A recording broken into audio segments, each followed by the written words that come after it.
First of all, the obvious question, how on earth was Hergel able to get away with this for so long? Well, of course, this is the big question, Belle, and at the moment it remains unanswered how Niels Hergel was able to kill so many patients over a period of about 5 years in 2 different hospitals that were quite close to each other.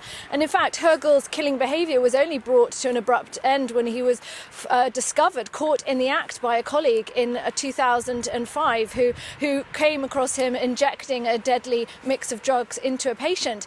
But even on that very day, Hergel was allowed to continue his shift and work another shift the next day before his behaviour was reported. So this remains asks, of course, many questions about negligence in the health facilities and institutions that he works in, and of course many other questions being asked about, of course, a motive by Hergel and how this was able, as I said, to go on for so long. He also worked in a hospital in 2001 in which colleagues there also noticed that when Hergel was on duty, the number of resuscitations and deaths of patients on the ward he worked on was a lot higher, and they used to in fact joke about this. They used to call him Death Hergel as a joke, which is really a gruesome and macabre when you think the extent of the people who died and who he murdered. In fact, we may never know the full extent. The investigation continuing, saying that it could be upwards of 200, as many as 300 victims that Hergel murdered. Of course, the investigation continuing into tracing how many victims were killed by him,